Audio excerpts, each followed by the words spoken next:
দর্শক স্বাগত জানাচ্ছি আমাদের নিয়মিত আয়োজন বিদ সংলাপে। আপনাদের সাথে রয়েছে আমি বাবু কামরুজ্জামান। এই অনুষ্ঠানে আমরা কথা বলি দেশ বিদেশের ব্যবসা বাণিজ্য সহ সাম্প্রতিক আলোচিত বাণিজ্যিক গুরুত্বপূর্ণ খাত নিয়ে। আমরা আজকে মূলত কথা বলতে চাই চতুর্থ শিল্প বিপ্লব ও বাংলাদেশ এই শিরোনামে। আমরা জানি যে বাংলাদেশ আসলে যে সময়ে করোনা পরবর্তী অর্থনীতি পুনরুদ্ধারের প্রচেষ্টা চালাচ্ছে, ঠিক একই সময় আমরা দেখছি যে চতুর্থ শিল্প বিপ্লব নিয়ে আসলে গ্লোবালি আসলে কথা হচ্ছে। কেননা আমরা জানি যে চতুর্থ শিল্প বিপ্লবের ফলে নতুন করে কর্মসংস্থানের যে চ্যালেঞ্জ সেটি কীভাবে মোকাবেলা করা যেতে পারে, সেটি সমন্বয় কেমন হতে পারে এবং সেখানে বাংলাদেশের প্রস্তুতি আসলে কতখানি, যেখানে বিশ্ব প্রস্তুতির সাথে আমাদের অবস্থান, সার্বিকভাবে এই বিষয়গুলো নিয়ে কথা বলতে আজকে আমাদের সঙ্গে দুজন অতিথি যুক্ত হচ্ছেন। শুরুতে পরিচয় করে দিতে চাই, আমাদের সঙ্গে ঢাকা চেম্বারের সাবেক সভাপতি এবং শাসা ডেনিমসের ব্যবস্থাপনা পরিচালক জনাব শামস মাহমুদ আমাদের সঙ্গে যুক্ত হয়েছেন। আপনাকে স্বাগত জানাচ্ছি আজকের এই আলোচনায় আমাদেরকে সময় দেওয়ার জন্য। আমরা আমাদের একই সঙ্গে আজকে বিশ্বব্যাংক গ্রুপে কাজ করেছেন সাবেক জ্যেষ্ঠ অর্থনীতিবিদ বিশ্বব্যাংকের জনাব মাসরুর রিয়াজ, পলিসি এক্সচেঞ্জের নির্বাহী চেয়ারম্যান। আপনাকেও স্বাগত জানাচ্ছি আজকের এই আলোচনায় আমাদেরকে সময় দেওয়ার জন্য। আমরা সরাসরি প্রশ্নে যেতে চাই, জনাব শামস মাহমুদ আপনাকে দিয়ে শুরু করতে চাই। আমরা মাসরুর রিয়াজকেও সম্ভবত পেয়েছি আমাদের সংযোগে। জনাব মাসরুর রিয়াজ, নিশ্চয়ই শুনতে পাচ্ছেন আমাকে?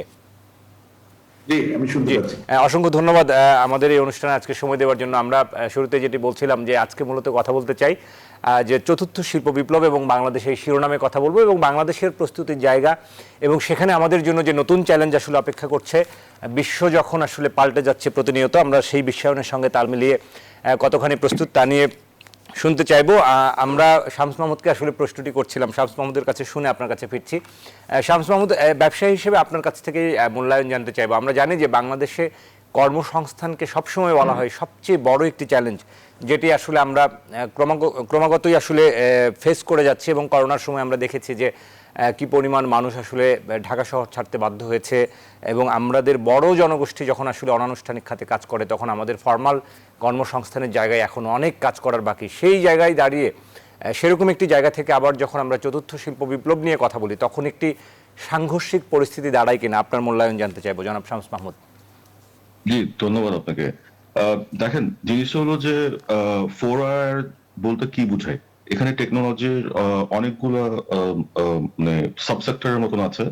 যেমন আর্টিফিশিয়াল ইন্টেলিজেন্স হলো একটা পার্ট, তারপর রোবোটিক্স একটা পার্ট, তারপরে ধরেন এখন ব্লকচেইন চলে আসছে, তারপরে নতুন টেকনোলজি যেখানে আমার আগে ধরেন আমি একটা প্রসেস করার জন্য যদি 10 জন লোক লাগতো, এখন আমার 1 জন লোক লাগবে অথবা 2 জন লোক লাগবে, ওটা কমিয়ে ফেলে। তো আপনি যে প্রশ্নটা করেছেন এখানে কিন্তু মানে এটা বলাই ভালো যে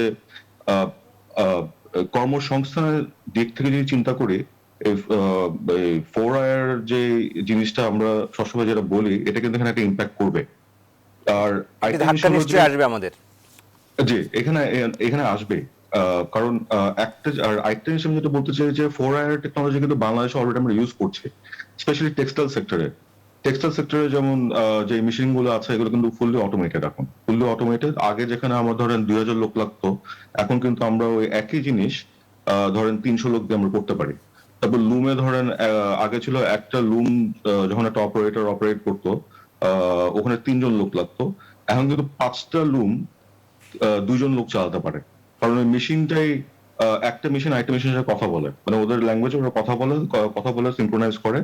তারপরে স্পিনিং সেক্টর যখন সুতা যখন ছিঁড়ে যায় তখন একটা রোবট এসে সুতাটা আবার জয়েন্ট করে দেয়। তো অলরেডি কিন্তু এখানে আছে। তারপরে ধরেন ট্যুরিজম সেক্টরের কথা যদি বলি, যেমন বাইরে একটা হোটেল আছে, ইয়োটেল বলে একটা চেইন আছে। তো ওখানে যখন চেক ইন করবেন ওখানে কিন্তু একটা স্ক্যান করে অটোমেটিক চেক ইন হয়, রিসেপশনে কেউ থাকে না। তো ইউজুয়ালি আমরা কি দেখি, আমরা কোন হোটেলে যখন ঢুকি ওখানে একটা রিসেপশন থাকে, ওখানে 4-5 জন লোক দাঁড়িয়ে থাকে, আমাদের সব ডিটেলস গুলো নেয়, এটা কিন্তু অটোমেটিক ভাবে হয়ে যাচ্ছে। তো এই জিনিসগুলো কিন্তু এখানে অ্যাডপ্ট করবে, বাংলাদেশে আস্তে আস্তে আসবে। আসবে কেন? কারণ ব্যবসার জন্য আসবে, কারণ আমার তখন হিউম্যান রিসোর্সের যে খরচটা ছিল ওটা থাকবে না। একই সাথে যে ধরেন এগ্রিকালচার সেক্টরের মানে কথা যদি বলি, যেমন ধান কাটা কিন্তু একটা বড় একটা সিজনাল একটা ডিমান্ড থাকে এই জবের জন্য।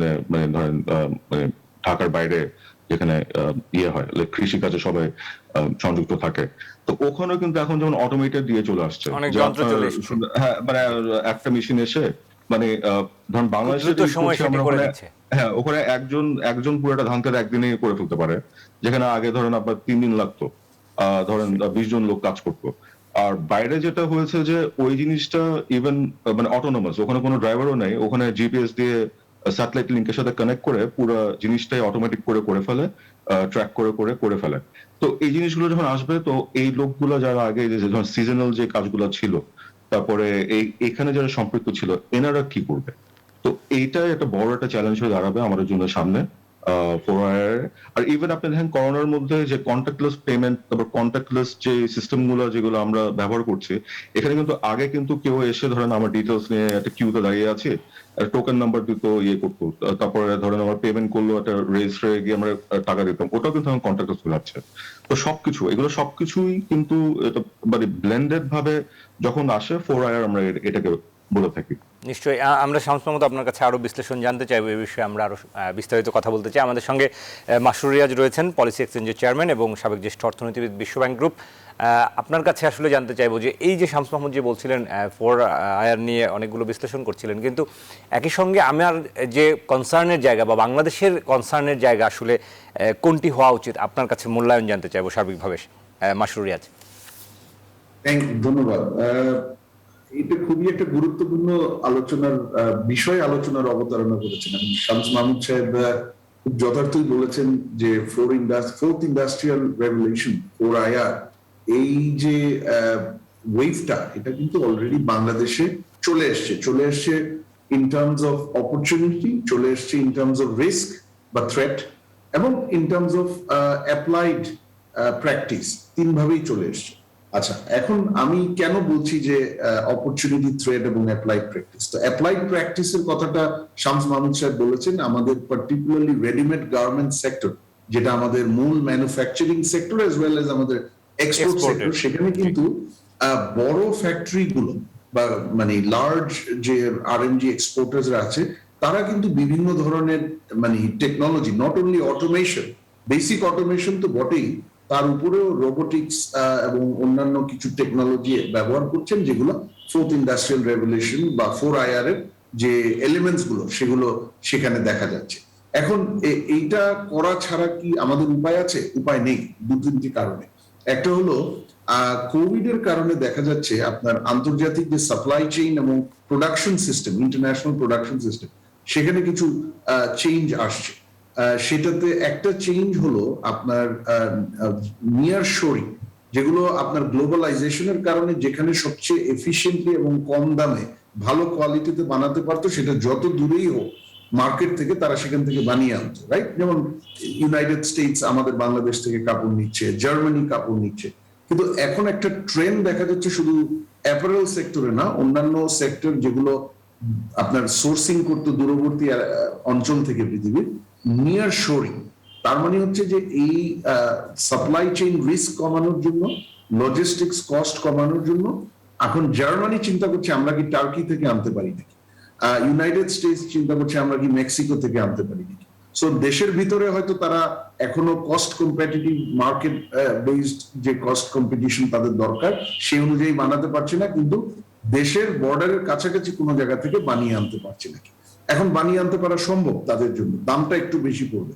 তো যেই কোম্পানি আপনার সাপ্লাই চেইন ভলাটিলিটি বা রিস্ক কমাবে, সে হয়তো দাম কিছু বেশি দিয়েও আনতে পারবে, কিন্তু সবাই পারবে না। তখন বাংলাদেশের জন্য যে প্রয়োজনটা, তারা বলতে হবে যে টার্কি বা মেক্সিকো যেই কোয়ালিটি বা যেই প্রোডাক্টিভিটি লেভেলে যে ধরনের অফার তারা করতে পারে রেডিমেড গার্মেন্ট সেক্টর, বা লেদার এন্ড ফুটওয়্যার হতে পারে বা অন্যান্য এক্সপোর্ট সেক্টরে, আমরাও ঠিক সেই প্রোডাক্টিভিটি লেভেলে সেই কোয়ালিটি দিয়ে আমরা বানিয়ে দিব। তো সেটা যদি বলতে হয়, তাহলে কিন্তু আমার টেকনোলজির অ্যাপ্লিকেশন লাগবে, কারণ টার্কি বা মেক্সিকোর মতো যারা আমাদের পোটেনশিয়াল ফিউচার কম্পিটিটর টেকনোলজি এবং সাপ্লাই চেইন ভলাটিলিটি রিডাকশনের প্রেক্ষাপটে, তাদেরকে তাদের কম্পিটিটিভনেস ম্যাচ করতে গেলে আমাদেরকে টেকনোলজি অ্যাডপ্ট করতে হবে এবং টেকনোলজি অ্যাপ্লাই করতে হবে। এবং সেটা করতে গেলেই আমাদের কিন্তু এই 4IR এর যে বিভিন্ন elements, internet of things, IoT, robotics, machine learning,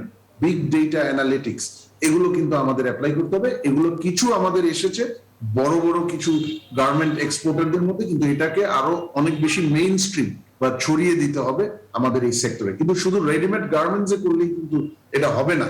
আমরা রপ্তানির বহুমুখীকরণ করতে চাচ্ছি, আমাদেরকে নতুন নতুন সেক্টর অ্যাড করতে হবে। আমরা এখন লেদার এন্ড ফুটওয়্যারে হয়তো 1 বিলিয়নের একটু উপরে আছি, কিন্তু আমরা এখান থেকে 10, 15, 20 বিলিয়নে আমরা যেতে পারি। আমরা হয়তো লাইট ম্যানুফ্যাকচারিং এ আমরা 10, 15, 20 বিলিয়ন বা আরো বেশি যেতে পারি। এবং ডিজিটাল ইকোনমির যে এক্সপোর্ট, সেখানেও আমরা খুব দ্রুত আমরা হয়তো 15-20 বিলিয়নে যেতে পারি। এবং সেগুলোতে যেতে গেলেই আমাদেরকে কিন্তু অ্যাগ্রো প্রসেসিং, যেটা আমাদের সমূহ সম্ভাবনা, কারণ আমাদের হিস্টোরিক্যাল কম্পারেটিভ অ্যাডভান্টেজ আমাদের এগ্রিকালচারে, সেই এগ্রিকালচারকে অ্যাগ্রো বিজনেস এবং অ্যাগ্রো প্রসেসিং এ কনভার্ট করলে আমরা কিন্তু ব্যাপক সম্ভাবনা আমাদের আছে। কিন্তু সেখানেও আমাদের কিন্তু 4IR অ্যাপ্লাই করতে হবে। আমি একটা এক্সাম্পল দিয়ে এটা আপনাদেরকে বোঝাতে চাই যে ইসরায়েলের মতো দেশ, যেখানে মেইনলি মরুভূমি, তাদের পার ক্যাটল, তাদের যে ডেইরি ইন্ডাস্ট্রি, সেখানে 4IR এর অ্যাপ্লিকেশন দিয়ে তারা পার ক্যাটল, তাদের পার ডে মিল্ক তাদের আসে 64 লিটার এক একটা গরু থেকে। সেখানে বাংলাদেশের আমাদের একেবারে উর্বর ভূমি, ঘাস সবকিছু আছে, আমাদের আসে পার ক্যাটেল 3 লিটার। তাহলে এই যে টেকনোলজি প্রোডাক্টিভিটিকে কোথায় নিয়ে যাচ্ছে। এবং আমরা যদি আজকে আপনার ভিয়েতনামের টোটাল অ্যাগ্রো এক্সপোর্ট 2019 সালে $40 বিলিয়ন, আমাদের টোটাল কান্ট্রি এক্সপোর্টের চেয়ে বেশি। আমরা কিন্তু এর চেয়ে বেশি যেতে পারি, কিন্তু যেতে গেলে আমাকে কিন্তু টেকনোলজির অ্যাপ্লিকেশন আনতে হবে অ্যাগ্রো বিজনেসকে, এবং অ্যাগ্রো মানে কম্পিটিটিভ অ্যাগ্রো প্রসেসিং এ কনভার্ট করতে। এবং সেখানে কিন্তু 4IR এর নিডটা অনেক বেশি। জি, নিঃসন্দেহে আমাদের প্রয়োগিক জায়গাটার উপর আপনি জোর দিচ্ছেন, যে চর্চার কথা আসলে বলছিলেন, অ্যাপ্লাই করার যে বিষয়টা, অ্যাপ্লিকেশনের জায়গাটা। আমরা একটু মাসুরিয়া শামস মাহমুদের কাছ থেকে শুনে আসি, এরপর আপনার কাছে ফিরছি। শামস মাহমুদ, একটু জানতে চাইবো যে মোটা দাগে আমরা আসলে সাধারণ মানুষ যখন চিন্তা করে যে যখন একটি প্রযুক্তির বড় পরিবর্তন হয়, সেখানে যখন আগে 5 জন লোক কাজ করতেন, সেখানে 3 জন লোক কমে যায়, সেখানে হয়তো 2 জন কাজ করতে পারেন। সেই 3 জন মানুষকে আমরা আসলে কিভাবে সমন্বয় করতে পারি বা তাদেরকে কিভাবে স্কিল করতে পারি, সেই জায়গাটা বোধহয় আমাদের এই চতুর্থ শিল্প বিপ্লবের সাথে একটি বড় সঙ্গতিপূর্ণ বিষয়। সেটিকে আমরা কিভাবে সমন্বয় করতে পারি, সেটা নিয়ে আসলে আপনার কাছে একটু জানতে চাচ্ছিলাম। না, এখানে দেখেন, এখানে জিনিস হলো যে আমি ইন্টারনেট অফ থিংস যেটা আইওটি যেটা থাকে, যেটা হ্যাঁ ধরেন এগ্রিকালচার সেক্টরের কথা যেটা মাসুর রিয়াজ সাহেব যেটা বলছিলেন, যেমন আপনি ফিশারিতে যদি দেখেন, ফিশারিতে কিন্তু এখন আস্তে আস্তে কিন্তু আইওটি ইউজ করা হচ্ছে। এখানে ওই যখন মাছ কখন খাবে, ওই একটা ফ্রিকোয়েন্সি একটা ডিভাইস থাকে, ওইটা আচ্ছা। মানে ওটা আঁচ করে ওই অটোমেটিক ফিড করতে থাকে মাছদেরকে। তো এই জিনিসগুলোর কিন্তু আবার কোডিং লাগে। তো এখন জিনিসটা হলো যে আমাদের যে মানে আমরা যেভাবে আসছি, মানে বাংলাদেশে যেভাবে ধরেন আমাদের শিক্ষার যে সিলেবাস, তারপরে এগুলো যেগুলো আছে, আমাদের এখন সামনে যে চ্যালেঞ্জ গুলো আসছে, যে 4IR যে চ্যালেঞ্জ গুলো আসছে, এটাকে আমলে নিয়ে যে নতুন ভাবে আমাদের ভাবতে লাগবে, আমাদের কোর্স গুলোকে সাজাতে লাগবে। কারণ আমি মেশিন আনলাম, আমি প্রসেস কমায় দিলাম, কিন্তু এটার কে ধরেন ব্যাক এন্ডে যে কাজগুলো, এটা কিন্তু করার জন্য আমার একটা লোক লাগবে। আইদার আমি বাংলাদেশে করতে পারবো, নাহলে আমার যদি কোনো সমস্যা হয়, আমার কিন্তু বাইরে যেতে লাগবে, আবার বাইরে থেকে লোক নিয়ে আসতে লাগবে।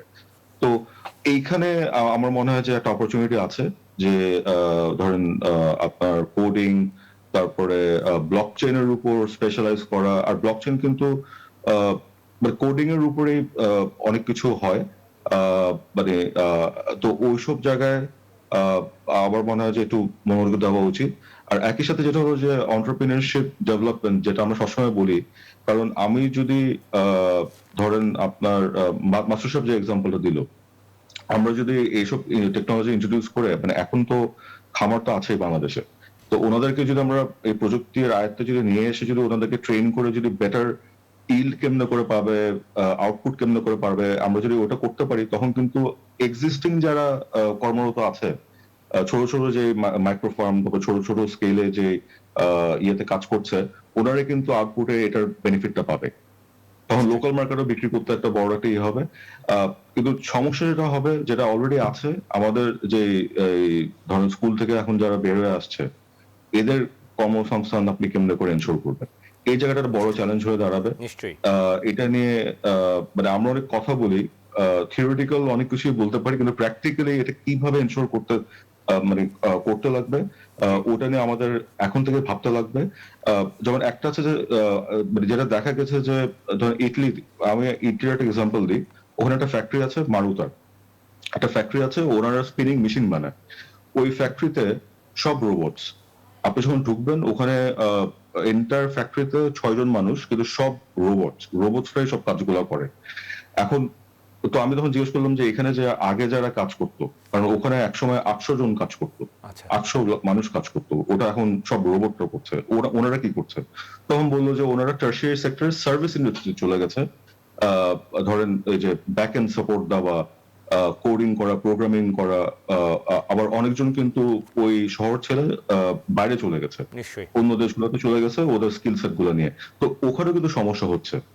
আর নিশ্চয়ই। বাংলাদেশে একটা যে অ্যাডভান্টেজ আমাদের যেটা আছে, ওটা হলো যে আমাদের লেবার কস্ট এখনো কিন্তু এত বাড়ে নাই যে নিশ্চয়ই। আমরা 4IR ইন্ট্রোডিউস করতে লাগবে।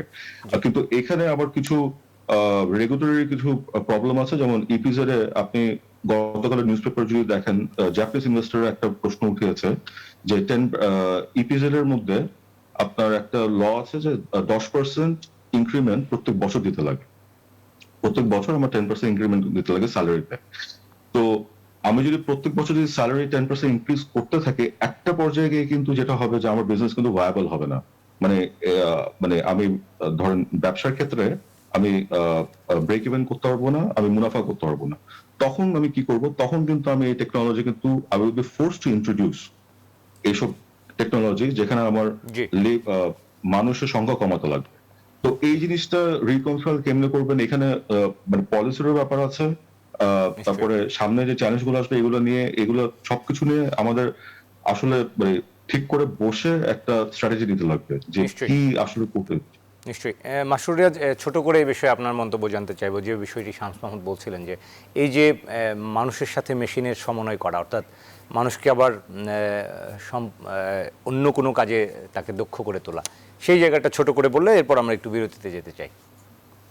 তিনটে বিষয় বলি ছোট করে এই বিষয় যে ফোর্থ ইন্ডাস্ট্রিয়াল রেভলিউশন আমরা যদি অ্যাপ্লাই করি এবং এটা অবধারিত, এবং টেকনোলজি যদি অ্যাডপ্ট এবং অ্যাপ্লাই করি এটাও অবধারিত। আমাদেরকে যদি কম্পিটিটিভলি টিকে থাকতে হয় ডোমেস্টিক এবং ইন্টারন্যাশনাল মার্কেটে, চাকরি মানুষের হারাবে এটা আসলে সত্য নয়। কোনো জায়গায় হারাবে, কিন্তু অন্য অনেক জায়গায় নতুন চাকরির সুযোগ হবে। তৈরি হবে। অন দ্য নেট আমি মনে করি চাকরির সুযোগ অন দ্য নেট কোথাও কমবে কোথাও বাড়বে, সব মিলিয়ে ওভারঅল চাকরির সুযোগ বেড়ে যাবে, কর্মসংস্থান। কারণ আমরা যদি আগের তিনটা ইন্ডাস্ট্রিয়াল রেভলিউশন দেখি, পার্টিকুলারলি 3 নাম্বারটা যখন কম্পিউটার ইন্টারনেট এগুলো এসেছিল, তাতে কিন্তু পৃথিবী জুড়ে এমপ্লয়মেন্টের সংখ্যা কমেনি, বরঞ্চ বেড়ে গেছে। নাম্বার 1। নাম্বার 2, কিভাবে বাড়বে? আমাদেরকে একটু ইনোভেটিভ, প্রথম কথা হলো যে একটু ইনোভেটিভ হতে হবে এবং একটু আমাদের ফার্স্ট সাইট বা ভিশনটাকে কেয়ারফুলি ফোকাস করতে হবে। যেমন শামস মাহমুদ সাহেব রোবোটিক্স এর কথা বললো। এখন যদি ইউনাইটেড স্টেটস বা জার্মানি, তারা অনেক বেশি রেডিমেড গার্মেন্টস কাপড় বানাতে চায় বা লেদার বা ফুটওয়্যার প্রোডাক্ট বানাতে চায়, তাদেরকে রোবোটিক্স ডেভেলপ মানে ডিপ্লয় করতে হবে রোবটস। এই রোবটস গুলো তো একটা দিস আর ডিভাইস, ডিজিটাল ডিভাইসেস, কেউ না কেউ সেটি তৈরি করছে আসলে, এবং সেগুলো স্পেয়ার পার্টস বানাবে কে? এবং থার্ড হলো এই সুযোগটা নিতে গেলে এই ভিশনের সাথে সাথে আমাদের স্কিল সেটটাকে রিডিফাইন করতে হবে, যাতে এই ফোর্থ ইন্ডাস্ট্রিয়াল রেভলিউশন আসলে সেটা আমাদের দেশে অ্যাপ্লিকেশনের জন্য আমাদের কি ধরনের স্কিলস দরকার, আর অন্যান্য দেশে অ্যাপ্লাইড হলে তাদেরকে মানে কেটার করার জন্য, তাদেরকে আমাদের তাদের সাপ্লাই চেইনে ঢোকার জন্য আমাদের কি ধরনের স্কিলস দরকার, সেই স্কিলসটা ডেভেলপ করতে হবে। জি মাসুর রিয়াজ, আমরা আরো কথা বলতে চাই এই বিষয় নিয়ে। এই পর্যায়ে আমাদের একটা বিরতি নেবার সময় হচ্ছে। দর্শক আশা করি আমাদের এই আলোচনার সাথে থাকবেন। একটা ছোট্ট বিরতি থেকে ফিরছি। দর্শক, বিরতির পর আবারও স্বাগত জানাচ্ছি বিদ সংলাপে। আমরা আজকে কথা বলছি চতুর্থ শিল্প বিপ্লব ও বাংলাদেশ এই শিরোনামে। আমাদের সঙ্গে দুজন অতিথি রয়েছেন। আমাদের সঙ্গে রয়েছেন Masroor Riaz, chairman policy exchange এবং বিশ্বব্যাংক গ্রুপের সাবেক জ্যেষ্ঠ অর্থনীতিবিদ। আমাদের সঙ্গে রয়েছেন শামস মাহমুদ, ঢাকা চেম্বারের সাবেক সভাপতি এবং শাসা ডেনিমসের ব্যবস্থাপনা পরিচালক। দুজনকে আরও একবার স্বাগত জানাই আজকের এই আলোচনায়। আমরা অনেকগুলো বিষয় আসলে বিরতির আগে আপনাদের কাছ থেকে বিশ্লেষণ পেয়েছি। চতুর্থ শিল্প বিপ্লব, সেখানে বাংলাদেশের কনসার্নের যে জায়গাগুলো এবং সেখানে বাংলাদেশের প্রস্তুতি, সেই জায়গা নিয়ে আরেকটু বিশদ আকারে মাসরুর রিয়াজ আপনার কাছে শুনতে চাইবো। আমরা যখন বলছি যে এই যে গতকালকেও কিন্তু দেখলাম যে আন্তর্জাতিক যে চতুর্থ শিল্প বিপ্লব নিয়ে সম্মেলনটি অনুষ্ঠিত হলো, 2 দিনব্যাপী একটি সম্মেলন, সেখানে প্রধানমন্ত্রীও নিজেও কথা বলেছেন, সেখানে কিন্তু তিনিও বলেছেন যে প্রযুক্তির একটি সহজ হস্তান্তর এবং আগামী দিনে কিন্তু বাংলাদেশের জন্য যে বড় চ্যালেঞ্জ সেটি কিন্তু হবে এই জায়গাটায় যে উন্নত বিশ্বের সাথে তাল মিলিয়ে চলা। সেই জায়গাটায় শিক্ষা এবং প্রযুক্তির যে সহজলভ্য করা আমাদের যে শিক্ষা ব্যবস্থা, সেই জায়গাটা নিয়ে আপনার কাছে একটু শুনতে চাইবো যে আমাদের এই বিদ্যমান শিক্ষা ব্যবস্থায় আমরা কি আদৌ আমাদের তরুণকে সেই 4IR এর কথা যখন বলছি সেটির সাথে কতখানি তারা আসলে খাপ খাওয়াতে প্রস্তুত হবে বলে মনে করেন? আমাদের কিন্তু এই 4IR বা ওভারঅল টেকনোলজি ওরিয়েন্টেশন এবং টেকনোলজি অ্যাপ্লিকেশন আমাদের বিজনেসে, আমাদের গভর্নেন্সে, মানে সরকারের যে সার্ভিসেস সেগুলোতে অ্যাপ্লাই করতে গেলে আমাদের বিশেষ করে 4IR আসার পর যে ধরনের বা 4IR পুরোপুরিভাবে যখন সেটেল ইন করবে সেটার জন্য যেভাবে তৈরি হতে হবে, তার জন্য কিন্তু এখনো আমরা আমাদের শিক্ষা ব্যবস্থা এবং স্কিলস ডেভেলপমেন্ট যে অ্যারেঞ্জমেন্ট আছে সেটা এখনো ওইভাবে তৈরি না। আপনি দেখেন এই 4IR এর যে স্কিলস, তার জন্য যে আমাদের স্কিলস প্রয়োজন হবে, আমরা we are talking about very sophisticated technology, যে artificial intelligence, blockchain, machine learning, big data, এগুলো কিন্তু অলমোস্ট ডিপ টেক এর ব্যাপার। মানে টেকনোলজি ওয়ার্ল্ডে এগুলোকে বলে ডিপ টেক। এগুলো কিন্তু সাধারণ first layer, second layer computer literacy দিয়ে এগুলো কিন্তু করা সম্ভব না, বা কম্পিউটার স্কিলস দিয়ে এগুলো করা সম্ভব না। তো সেই জন্য আমাদের এগুলো ব্যাপারে আমাদের যে ডিপ টেক স্কিলস ডেভেলপমেন্ট সেটা কিন্তু আমাদের দেশে নেই। আমাদের প্রাইমারি টেকনোলজি স্কিলস এর বেশ কিছু ভালো ব্যবস্থা আমাদের এখানে আছে, যার ফলে কিন্তু আমাদের ধরেন যে বর্তমানে যে তরুণরা অনেকে আসছে এই আইটি স্কিলস নিয়ে, তারা কেউ কোডার, কেউ ধরেন সফটওয়্যার এবং নেটওয়ার্কিং, এগুলো বিভিন্ন এরিয়াতে তারা বেশ ভালো করছে, এবং যার ফলে 16% অনলাইন ফ্রিল্যান্স ওয়ার্কার পৃথিবীর বাংলাদেশ থেকে আসে। কিন্তু যদি 4IR কে অ্যাডপ্ট করতে হয়, 4IR এর অপরচুনিটি নিয়ে আমাদের নতুন নতুন ইন্ডাস্ট্রি সেক্টর ডেভেলপ করতে হয়, সেইটার জন্য যে ডিপ টেক স্কিলস দরকার সেটা আমাদের দেশে এখনো শুরু হয়নি। সুতরাং আমাদেরকে সেই দিকটায় নজর দিতে হবে, নাম্বার 1।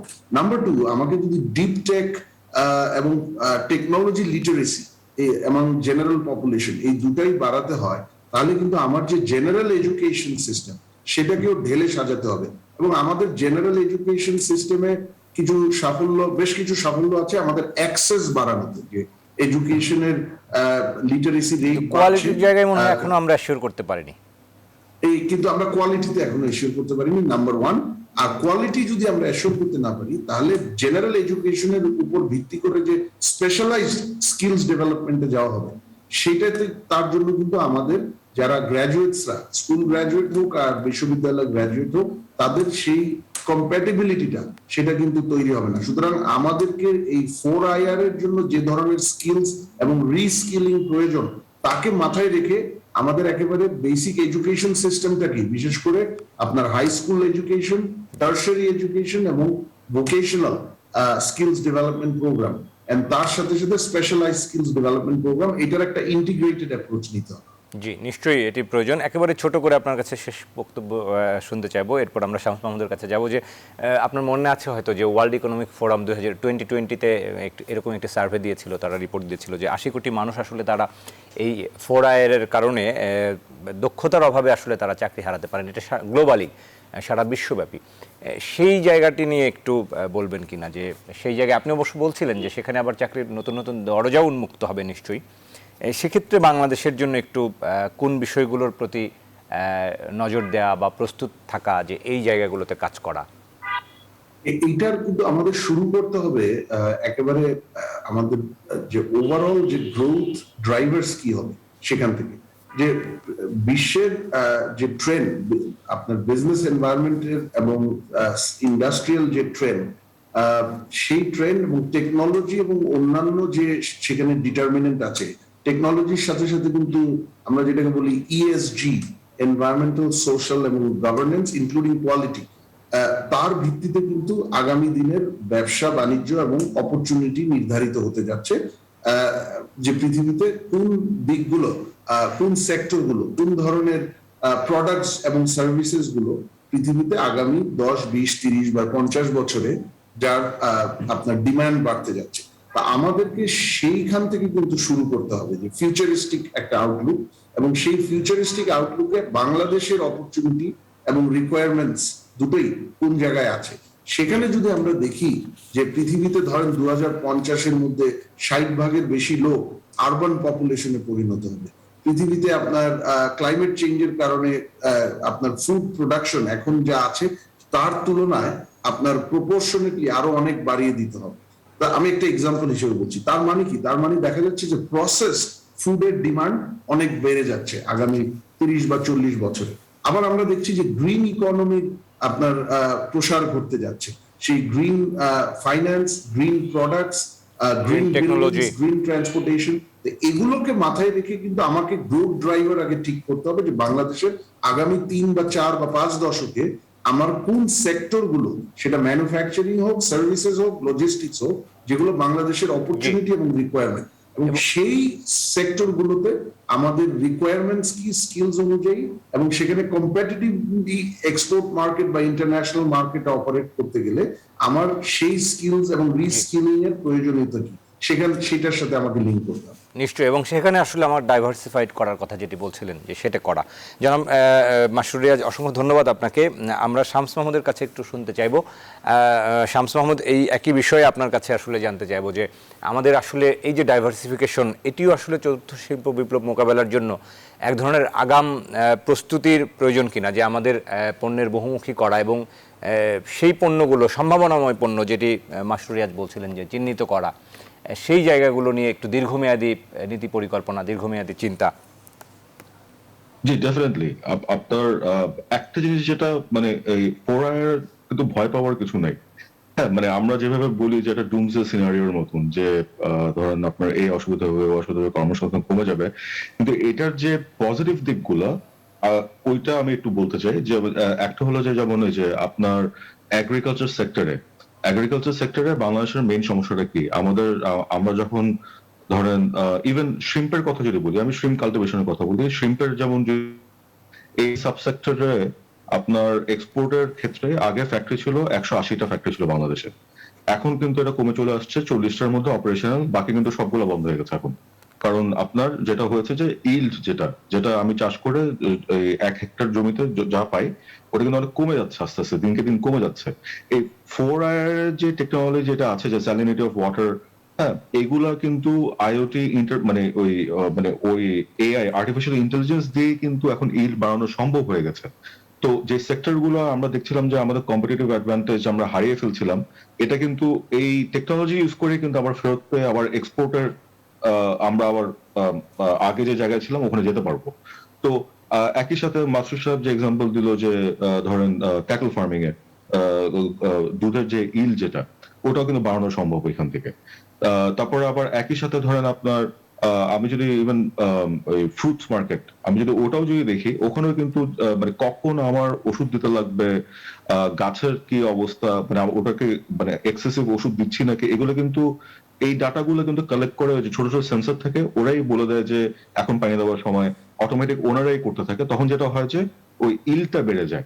তো এটা কিন্তু ভালো একটা জিনিস, মানে কিন্তু এখানে প্রবলেম যেটা হবে, যেটা এই কাজটা আগে ধরেন মানে কারোকে আমি করাতাম, কিন্তু এখন মেশিনটা করবে, কিন্তু একই সাথে উনি কিন্তু এখন অন্য জায়গায়, আমি ওনাকে অন্য জায়গায় মানে রাখবো এখন অন্য কাজের জন্য, কিন্তু ওটার জন্য যেটা মাসুদ সাহেব যেটা লাইক যেটা বললো যে আপনার রিস্কিলিং এর ব্যাপার আছে, আপস্কিলিং এর ব্যাপার আছে। হ্যাঁ, আর একই সাথে যখন আর 4R একটা জিনিস যেটা হলো যে যেমন এআই, যেমন bKash is a very good example.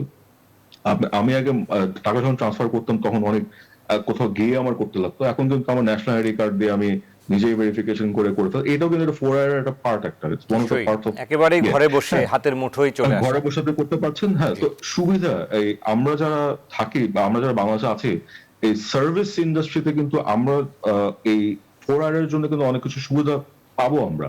আবার একই সাথে ট্রান্সপারেন্সি, গুড গভর্নেন্স যে কথা আসে, এখানেও কিন্তু এটা ডেপ্লয়মেন্ট করার একটা বড় একটা পসিবিলিটি আছে।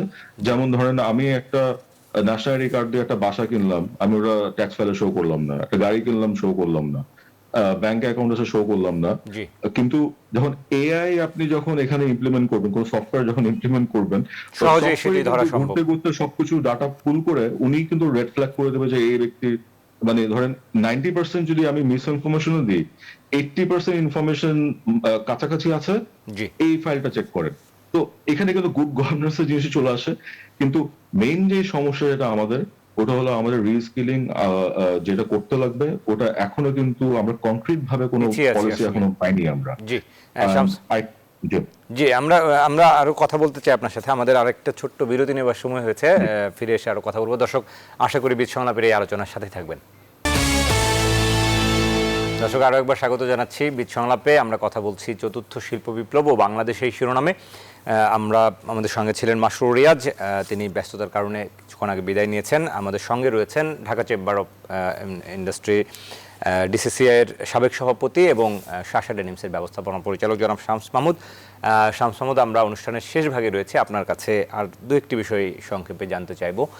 আমরা যখন চতুর্থ শিল্প বিপ্লব নিয়ে আসলে অনেকগুলো বিষয় আপনারা পর্যালোচনা তুলে ধরেছেন, সেখানে শিক্ষার কথা বলেছেন, প্রযুক্তির কথা বলেছেন, আধুনিকায়নের কথা বলেছেন, এবং সেখানে আসলে কর্মসংস্থানের যে একটি বড় চ্যালেঞ্জ, সেখানে সমন্বয় করা, নতুন নতুন খাত চিহ্নিত করা, মোটা দাগে এই বিষয়গুলো নিয়ে আমরা কথা বলেছি। এই মুহূর্তে আপনার কাছে একটু অন্য বিষয় জানতে চাইবো যে আমরা ব্যবসায়িক পরিবেশের যে উন্নয়নের কথা সবসময় বলে আসছিলাম, একজন ব্যবসায়ী হিসেবে আপনি যদি একটু আপনার অবজারভেশন বলেন যে আমরা আসলে এই গত 5 বছরের কথাই যদি বলি, যে সেখানে ব্যবসায়িক পরিবেশের উন্নয়ন, যদিও আমাদের বিশ্বব্যাংকের সূচক হয়তো সাময়িকভাবে এখন স্থগিত করা হয়েছে, কিন্তু আপনার কাছে কি মনে হয় যে সেই পরিবেশের উন্নয়নকে আমরা ঘটাতে পেরেছি ব্যবসায়ীদের, সেটা দেশীয় ব্যবসায়ী অথবা বিদেশি? দেখেন, এখানে যেটা হচ্ছে যে অনেকগুলো ডিপার্টমেন্ট আছে যারা এটা নিয়ে কাজ করে। এখানে যেমন বিডা আছে, মিনিস্ট্রি অফ কমার্সও কাজ করে, অনেকগুলো মন্ত্রণালয় আছে, তারপর ইভেন প্রাইম মিনিস্টার্স অফিসও কিন্তু এই জিনিস নিয়ে সম্পৃক্ত আছে এখানে।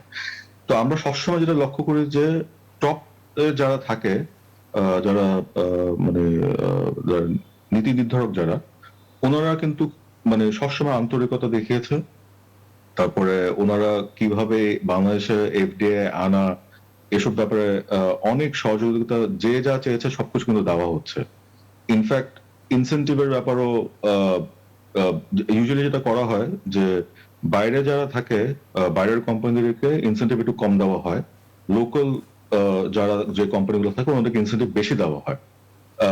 কারণ ওই যাতে ওনারা, কারণ কস্ট অফ ফান্ড কিন্তু বাংলাদেশে একটু বেশি, 9%। আমি যে জাপানের কথা বলি, জাপানে কিন্তু 2%। তো জাপানিজ ইনভেস্টর 2% ইন্টারেস্টে টাকা এনে বাংলাদেশে বিনিয়োগ করবে, আমি লোকাল ইনভেস্টর হয়ে 9% ইন্টারেস্টে একই বিনিয়োগ করব, টাকাটা আমি বাংলাদেশে রেখে দিব, জাপানিজ ইনভেস্টর নিয়ে চলে যাবে। হ্যাঁ, কিন্তু সরকার এত উদারতা দেখাচ্ছে এখন যে একই ইনসেন্টিভ আমরা দুজন পাবো। তো ওনারা কিন্তু সদিচ্ছা, কিন্তু on paper it is there. কিন্তু যেটা আনফরচুনেট হচ্ছে, নিচের লেভেলে যখন আমরা নিচের লেভেলে যাচ্ছি, ফিল্ড লেভেলে যাচ্ছি, ওখানে সমস্যাগুলো শুরু হয়। তো বাংলাদেশের যে তারপর ধরেন আপনার যে বিডার ওয়ান স্টপ সার্ভিস, এটা কিন্তু আমাদের একেবারেই সময় স্বল্পতা, শেষ 30 সেকেন্ডে যদি একটু বলেন যে শেষ করব। না, এখানে যেটা হচ্ছে যে এখানে দেয়ার আর প্রবলেমস এখনো ভিজিবলি কিন্তু ওরকম কিছু আমরা লক্ষ্য করিনি। যেটা সবসময় হয় যে প্রাইভেট সেক্টর অনেক বাধার পেরিয়েও কিন্তু আমরা সবসময় পজিটিভ রেজাল্ট দিই।